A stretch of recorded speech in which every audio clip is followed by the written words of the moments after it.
नमस्कार, तुम्ही आहात युवराज सोबत आणि आता आपण पाहत आहात बोलका कट्टा युट्यूब चॅनल। सध्या मी सार्वजनिक वाचनालय बिलवडीत आलेलो आहे आणि या ठिकाणी अभिवाचन स्पर्धा अतिशय जोरदार झालेल्या आहेत। चितळे डेअरी यांच्या वतीने घेण्यात आलेल्या अभिवाचन स्पर्धेमध्ये नेमके सहभागी झालेले लोक कोण कोण होते आणि त्यांच्या प्रतिक्रिया काय आहेत आणि कशा कशा पद्धतीचा रिस्पॉन्स या स्पर्धेला आलेला आहे याविषयी आपण जाणून घेऊयात। चला तर मग माझ्याबरोबर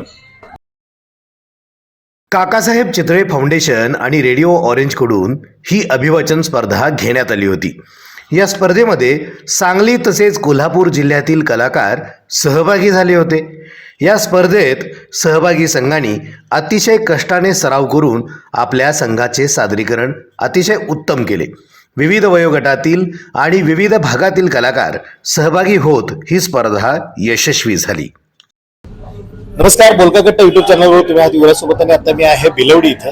सार्वजनिक वाचनालय बिलवडी यांच्या वतीनं आज अभिवाचन स्पर्धा आयोजित करण्यात आली होती। या अभिवाचन स्पर्धेमध्ये सांगली जिल्हा तसेच कोल्हापूर जिल्ह्यातील सुद्धा कलाकार सहभागी झाले होते संघांनी।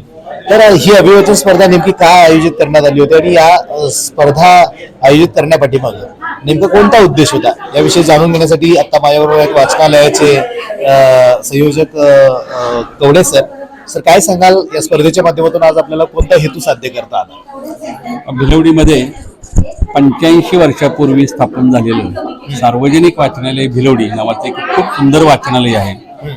स्वातंत्र्य सैनिकांनी या वाचनालयाची स्थापना केली, त्यामुळे एका विशिष्ट विचारधारेवर हे वाचनालय राष्ट्रभक्ती वगैरे याच्यावरती काम करतं।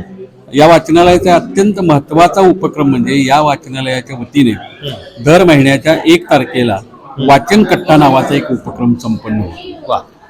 या मार्च महिन्यामध्ये हा वाचन कट्टा अमृत महोत्सवी वाचन कट्टा झालेला आहे किंवा होतो आहे। म्हणजे 75 वेळा आम्ही एकत्र आलो या वाचन कट्ट्याच्या रूपाने। आता आमच्या सखी वाचन कट्टा म्हणून एक नवीन वाचन कट्टा झालेला आहे। या वाचन कट्ट्यामुळे सांगली जिल्ह्यामध्ये खूप लोकांच्या मध्ये वाचनाची जागृती होते आहे। खूप चांगले चांगले उपक्रम महाविद्यालय विविध वाचनालयामध्ये सुरू होत आहेत। तर हा वाचन कट्टा अमृत महोत्सवी असल्यामुळं काही विशेष कार्यक्रम करावेत असं आमच्या पदाधिकाऱ्यांनी, विशेषतः आमच्या वाचनालयाचे अध्यक्ष गिरीश चितळे आणि आम्ही सगळ्यांनी ते ठरवलं आणि सार्वजनिक वाचनालय भिलवडी, काकासाहेब चितळे फाउंडेशन भिलवडी आणि रेडिओ ऑरेंज FM या 2-3 संस्थांनी एकत्र येऊन ही अभिवाचन स्पर्धा एक आगळीवेगळी स्पर्धा आहे। ग्रामीण भागामध्ये याचं खूप मोठं लोकांना आकर्षण आहे म्हणून एक घ्यायचं आम्ही ठरवलं। रेडिओ माध्यम म्हणून ऑरेंज FMनी या ठिकाणी भूमिका केली आणि आज या वाचनालयाच्या सभागृहामध्ये खूप छान अशा अभिवाचन स्पर्धा संपन्न झालेल्या आहेत। आपण म्हणालात त्याप्रमाणे सांगली, कोल्हापूर, तासगाव, स्थानिक भिलवडी आणि अनेक गावचे जवळजवळ 15 ते 16 संघ या स्पर्धेमध्ये सहभागी झालेले होते आणि त्या तरुण कलाकारांच्या बरोबरच आमचे गुरुवर्य खरे सर, ज्यांचं वय आता 84 वर्ष आहे, हे दाम्पत्य सुद्धा या स्पर्धेमध्ये सहभागी झालं। 7वीतल्या आमच्या शाळेतल्या 2 मुली या ठिकाणी स्वयंस्फूर्तीनं आल्या, त्यांनी अभिवाचन स्पर्धेमध्ये सहभाग घेतला। शेवटी कसं आहे, लोकांना असं वाटतं की माझा क्रमांक येऊ द्या अगर नाही येऊ दे, पण मला हे व्यासपीठ मिळतं आहे आणि वाचनालयाने या माध्यमातून वाचकांना एक सुंदर अशा प्रकारचं व्यासपीठ आज उपलब्ध करून दिलेलं आहे। खूप छान स्पर्धा झाल्या। लोक अगदी एकाग्रपणे सकाळपासून या ठिकाणी त्याचा आनंद घेत होते आणि आता मगाशी अभिवाचन, याच्यामध्ये वाचन आहे आणि नाटक आहे, अभिनय आहे, या दोन्हीचा समन्वय असतो। आम्हाला सुद्धा हे सगळं खूप छान वाटलं। नवीनच होतो आम्ही, पण चांगलं नियोजन झालं। मी तुमच्या माध्यमामधून त्या स्पर्धकांचं मनापासून अभिनंदन करतो आणि या स्पर्धा आता गावोगावी व्हायला लागलेत, शहरामध्ये व्हायला लागलेले आहेत। तर याला खूप चांगलं एक दृष्टिकोन आहे, म्हणजे हे वाचन चळवळ रुजवण्याचं हे मला खूप महत्वाचं माध्यम वाटतंय या स्पर्धामध्ये। त्यामुळे मी सगळ्या स्पर्धकांना मनापासून धन्यवाद देतो। आमच्या काकासाहेब चितळे फाउंडेशनचा उद्देश आहे, सार्वजनिक वाचनालयाची भूमिका आहे की समाजामध्ये हा समाज समृद्ध करण्यासाठी वाचन चळवळ रुजवायची, वेगवेगळ्या प्रकारचे सांस्कृतिक कार्यक्रम घ्यायचे, संगीताचे कार्यक्रम घ्यायचे, जेणेकरून लोकांचं रंजन झालं पाहिजे आणि लोकांची मनं समृद्ध झाली पाहिजेत। या दृष्टीने या स्पर्धांचं आयोजन केलेलं होतं। आपण पण सहकार्य केलं, त्याबद्दल तुमचंही मी मनापासून या ठिकाणी आभार मानतो। सर्वांना पुन्हा एकदा धन्यवाद। धन्यवाद सर, आपण बोललात आणि आपण ज्या पद्धतीने सांगितलं की आपल्या चितळे फाउंडेशनचा जो उपक्रम आहे आणि ज्या माध्यमातून लोकांना समृद्ध करण्याचा एक प्रयत्न आपला आहे तो नक्कीच यशस्वी हो आणि त्यासाठी आम्हालाही कुठं मदत करता आली किंवा योगदान देता आलं, खारीचा वाटा घेता आला तर आम्ही नक्की घेऊ. धन्यवाद तुम्ही आमच्याशी बोलल्याबद्दल. थँक्यू. कोण्या कवीनं म्हटले, आई वृद्ध होत नाही कधी, फक्त मुलं मोठी होतात एवढंच. खरंच तू मोठी झालीस. स्पर्धेमध्ये गुणगान करताना परीक्षकांचाही कस लागला. काहींचे कौतुक तर काही कलाकारांना अभिवाचन संकल्पनेबाबत मार्गदर्शन सुद्धा करण्यात आले. नमस्कार, बोलकाकट्टा युट्यूब चॅनलवर तुम्ही आहात युवराज सोबत आणि आता मी सार्वजनिक वाचनालय भिलवडी इथं आहे आणि इथं अभिवाचन स्पर्धा सध्या पार पडलेली आहे. या अभिवाचन स्पर्धेमध्ये विविध ठिकाणचे कलाकार सहभागी झाले होते. त्यांनी आपली कला सादरीकरण केले, निकाल जाहीर झालेला आहे आणि विशेष म्हणजे या स्पर्धेमध्ये ज्यांनी परीक्षकाची भूमिका निभावलेली आहे त्या परीक्षिका आज माझ्याबरोबर आहेत. मॅम नमस्कार, आपला परिचय आणि आपल्याला ही स्पर्धा नेमकी कशी वाटली त्याविषयी. नमस्कार, मी धनश्री कुलकर्णी. रेडिओ शुगर जो ईश्वरपूरमध्ये आहे तो रेडिओ त्याचं स्टेशन मॅनेजर म्हणून मी काम पाहते. शिवाय नाट्य कलाकार म्हणून सुद्धा माझं काम सुरू आहे छोटं मोठं. तर या अभिवाचन स्पर्धेसाठी परीक्षक म्हणून काम करण्याची संधी मला भिलवडीच्या या वाचनालयानं, चितळे फाउंडेशन आणि विशेषतः ऑरेंज FM न दिली, त्यासाठी मी त्यांचे आभार मानते. आणि हा अनुभव माझ्यासाठी खूपच छान होता, कारण रेडिओ शुगरच्या वतीनं आम्ही गेली 4 वर्ष ही स्पर्धा भरवतोच आहोत. संयोजक म्हणून काम करण्याचा मला एक चांगला अनुभव आहे, पण परीक्षक म्हणून काम करण्याची, अभिवाचन स्पर्धेचे परीक्षक म्हणून काम करण्याची ही माझी पहिलीच वेळ आणि हा अनुभव अतिशय संस्मरणीय असा होता. खूप संघ यामध्ये सहभागी झाले. मला वाटतं 13 संघांचं सादरीकरण मला ऐकायला मिळालं. या निमित्तानं समाधान एक असतं की लोक वाचनालयाकडे जातात, पुस्तकं चाळतात, त्यातून काही निवडतात, त्याची तालीम करतात आणि मग ते सर्वांसमोर सादर करतात. तर ही सगळी जी प्रक्रिया आहे ना, ही माणसाला वाचनाकडे आकर्षित करणारी आहे आणि यामुळे वाचन संस्कृती वाढीस लागण्यास निश्चित मदत होऊ शकते. म्हणून अशा प्रकारच्या स्पर्धांचं आयोजन हे गरजेचं आहे असं मला वाटतं. आणि भिलवडीसारख्या ठिकाणी जर इथलं वाचनालय असा उपक्रम आयोजित करत असेल तर त्यांचंही विशेष कौतुक करावं असं मला वाटतं. नक्कीच आजची स्पर्धा पाहिल्यानंतर काही महिलांचे संघ सुद्धा सहभागी झाले होते आणि त्यामध्ये त्यांनी तो छोटासा प्रयत्न केला होता. काही भिलवडी मधले होते, अजून ग्रामीण भागामध्ये सुद्धा अशा पद्धतीची अभिवाचन स्पर्धेविषयीची जागृती निर्माण झाली आहे. ही एक उत्सुकता मलाही आहे. नेमकं त्या संघांकडे पाहताना त्यांनी आपल्यातला कलाकार जागा करताना गृहिणी म्हणून त्याच काम करत असतील, त्यामध्ये काही रिहर्सल झाले असतील, तयारी केली असेल, त्यांचं सादरीकरण पाहताना कसं वाटलं? खूपच छान वाटलं. म्हणजे हाच आपला मूळ उद्देश असतो. कारण सांगलीत किंवा शहरी भागांमध्ये अशा प्रकारच्या स्पर्धा होतात, मगाशी सर म्हणाले त्याप्रमाणे. पण ग्रामीण भागामध्ये जेव्हा आपण अशा प्रकारच्या स्पर्धांचं आयोजन करतो तेव्हा इथल्या स्पर्धकांना त्याचा अनुभव नसतो किंवा अशा प्रकारच्या स्पर्धेमध्ये काय अपेक्षित आहे, कुठल्या गोष्टींना गुण मिळतात याचं काहीच ज्ञान नसताना ते यामध्ये सहभागी होतात. केवळ एक उत्सुकतेचा भाग म्हणून आणि हौस म्हणून आणि आवड म्हणून.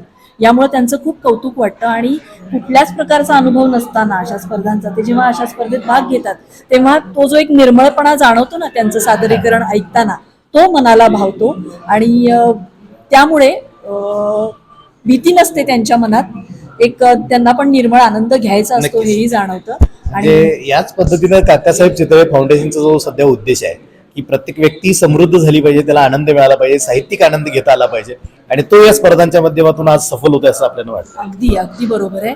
अशा स्पर्धकांना निश्चित प्रोत्साहन मिळालं पाहिजे आणि त्यासाठी हे व्यासपीठ अतिशय सशक्त आहे असं म्हणावं असं वाटतं. नक्कीच. धन्यवाद, तुम्ही आमच्याशी बातचीत केली आणि या स्पर्धेविषयी सांगितलं, त्याबद्दल या स्पर्धेमध्ये आलेल्या परीक्षणाविषयी सुद्धा अनुभव आपण व्यक्त केला. थँक्यू. थँक्यू. स्पर्धेच्या निकालामध्ये 5 संघाची निवड करण्यात आली. विजेत्यांचे अभिनंदन करण्यात आले, त्यांना पुढील सूचनाही देण्यात आल्या. नमस्कार, बोलकाकट्टा युट्यूब चॅनलवर तुम्ही आहात युवराज सोबत आणि आता मी सार्वजनिक वाचनालय भिलवडी इथं आहे आणि या ठिकाणी अभिवाचन स्पर्धा आज संपन्न झालेली आहे चितळे फाउंडेशनच्या माध्यमातून आणि यामध्ये सहभागी झालेला जो युवा वर्ग आहे त्यांना नेमका ही स्पर्धा काय देणारी ठरली आणि कशा पद्धतीने या स्पर्धेची त्यांनी तयारी केली होती आणि नेमकं या स्पर्धेमधून काय मोठं त्यांचा आहे हे आपण जाणून घेऊयात. नमस्कार. नमस्कार, मी ऋतुराज कुलकर्णी आणि मी आज या स्पर्धेमध्ये सहभागी झालो होतो शब्दजय सांगली या संघाकडून. आणि एकंदरीत बघता ही स्पर्धा खूप छान होती. नवीन कलाकारांची ओळख झाली, नवीन अभिवाचना ऐकायला मिळाली, काही संहिता खूप आवडल्या, काही वाचाव्याशा वाटल्या. त्यामुळे एकंदरीत नवीन कलाकार या स्पर्धेतून घडतोय असं म्हणायला काही हरकत नाही. आणि अशीच ही स्पर्धा इथून पुढेही घडत राहो हीच नटराजा चरणी प्रार्थना. थँक्यू. छान, धन्यवाद. आपल्याला काय वाटलं या स्पर्धेमध्ये सहभागी होऊन? नेमकी स्पर्धेची तयारी आपण किती दिवसांपासून करत होतात आणि आजचं एकूण जे गुणांकन आहे, मार्गदर्शन लाभलं, ते नेमकं कसं वाटलं? नमस्कार, माझं नाव रमा मकरंद आणि आम्ही जसं ऋतुराज म्हणला तसं आम्ही सगळेच एकत्र 8 जण आलेलो ह्या स्पर्धेमध्ये. काहींचं सिलेक्शन झालंय, काहींना अनुभव मिळालेत आणि मूळ मुद्दा हा आहे की मी मुलगी म्हणून मला हे सगळ्यात छान गोष्ट ही वाटलेली या स्पर्धेमध्ये की आम्ही मुली जेव्हा एखाद्या स्पर्धेच्या ठिकाणी जातो तेव्हा वॉशरूम हा सगळ्यात मोठा प्रॉब्लेम असतो आणि तो इथे नाही आला. आम्हाला सगळ्या मुलींना व्यवस्थित वॉशरूमची सोय मिळाली आणि असंही काही नाही झालं की अनइझी वाटतंय कुठल्याही मुलीला. आणि तुम्ही जसं विचारलं की स्पर्धेची तयारी आम्ही कधीपासून करत होतो, तर आम्ही सतत काही ना काहीतरी वाचन करत असतो, लिखाण करत असतो आणि त्यामधनं आम्हाला तो रियाज होतो. रोज आम्ही काही ना काहीतरी वाचून आणि मग एका मुद्द्यावर आम्ही येतो की हा आता ही संहिता आहे, आपण वाचू शकतो आणि मग आपण वाचायला घेऊयात ती. मग तिथून पुढे 15 दिवस, 1 महिना किंवा मग ते लिखाण असेल तर ते समजून घेणं, लेखकांना कॉल करून विचारणं की ते कसं आहे, काय आहे, समजून घेऊन वाचन करणं, हे आम्ही सगळेजण करत असतो आणि चांगले प्रयोग रंगभूमीवर देण्याचा प्रयत्न करत असतो. धन्यवाद. चितळे फाउंडेशनच्या वतीनं ही स्पर्धा आयोजित करण्यात आली होती. भिलवडीतील सार्वजनिक वाचनालयात कवडे सरांच्या मार्गदर्शनाखाली हे वाचनालय चालतं, ज्याला महाराष्ट्र शासनाचा पुरस्कार पण आहे. त्यामुळे तुमच्यासारख्या म्हणजे आपण म्हणतो महिला किंवा मुलींची इथे हेळसांड होणार नाही या पद्धतीचं नियोजन नक्कीच आहे. काय सांगशील अजून स्पर्धेबद्दल, तुला काय वाटतं? माझं नमस्कार, मी मयुरेश बडवे. मी सांगलीत कला अभियुक्त या संघाकडनं आज सादरीकरण केलं आणि माझं या स्पर्धेचं 2रं वर्ष आहे. आणि खरं सांगायला गेलं तर दोन्ही वर्ष नियोजन पूर्णपणे म्हणजे काय म्हणू शकतो आपण परिपूर्ण होतं. आमची नाश्त्याची सोय केली गेली होती. जे काही शेड्यूल सांगितलं होतं ते ऑन टाइम चालू होऊन ऑन टाइम संपत होतं. काही अडचणी आल्या तर आम्हाला शेड्यूल ऍडजस्टही करून दिलं आणि ओव्हरऑल आयोजक आणि काय म्हणू शकतो स्पर्धकांमध्ये जी एक ट्रान्सपरन्सी असते ती या स्पर्धेला खूप होती. आणि अशीच स्पर्धा ही वर्षानुवर्ष घडत राहो आणि आम्हाला इथं वाचन करायची संधी सतत मिळत राहो एवढीच आशा आहे. नक्कीच या पद्धतीनं आज वाचन स्पर्धेमध्ये जो युवा वर्ग सहभागी झालेला आहे, आपण पाहतोय ते 15-15 दिवसांपासून एखादी संहिता लिहितात, त्याच्यावरती काम करतात. लेखकाचं म्हणणं काय किंवा त्याला नेमका काय अभिप्रेत अर्थ आहे, ह्या सगळ्या गोष्टींची तयारी करून आज अशा एखाद्या स्पर्धेसाठी तयार होतात. एकूण या युवा कलाकारांसाठी जे व्यासपीठ उपलब्ध करून देण्याचं काम आहे ते काकासाहेब चितळे फाउंडेशनच्या माध्यमातून करण्यात आलेलं आहे. आणि नक्कीच या ठिकाणी जे सर आहेत त्यांनी जो सांगितलं की समृद्ध करायचं आपल्याला लोकांना, वाचन समृद्ध असेल, साहित्य समृद्ध असेल किंवा आणि अन्य कलांच्या संगीतांच्या माध्यमातून समृद्ध करणं असेल, तो या काकासाहेब चितळे फाउंडेशनचा हेतू या ठिकाणी सफल होताना दिसतोय. आणि या ठिकाणी ज्या पद्धतीने युवा वर्ग सहभागी झालाय तो अशाच पद्धतीनं पुढच्या वर्षी तुमच्या अजूनही मित्र सहभागी होत ही संख्या वाढावी ही अपेक्षा. आणि तुम्ही माझ्याशी बोललात त्याबद्दल मनपूर्वक धन्यवाद. थँक्यू. तर बोलका गटा युट्यूब चॅनलवर तुम्ही होता युवराज सोबत आणि आता आपण पाहिलेले आहेत की सार्वजनिक वाचनालय भिलवडी इथं अभिवाचनच्या स्पर्धा झालेल्या आहेत. या स्पर्धेविषयीची मतं आपण ऐकली, परीक्षकांची मतं ऐकली, त्यांनी स्पर्धा संयोजकांचं सुद्धा मत ऐकलं. अशा पद्धतीचे उपक्रम आज समाजामध्ये व्हायला पाहिजे जेणेकरून वाचन समृद्धी वाढेल, साहित्याची जाण वाढेल आणि स्थानिक कलाकारांना तिथं संधी देता येईल. वेगवेगळ्या पद्धतीचे फॉर्म्स जे असतात म्हणजे आपण ज्याला म्हणतो फॉर्मॅट्स, ज्यामध्ये अभिवाचन हा एक फॉर्मॅट होता, तर त्यामध्ये सहभागी होता येईल. अशा पद्धतीच्या स्पर्धांचा नक्कीच आपल्या ग्रामीण भागातील विद्यार्थ्यांना किंवा सगळ्यांना समृद्ध होण्यामध्ये नक्कीच मदत होईल. या पद्धतीची माहिती आज या अभिवाचन स्पर्धांच्या माध्यमातून आपल्याला जमा झालेली दिसते. बोलका गटा युट्यूब चॅनलसाठी तुम्ही होता युवराज सोबत.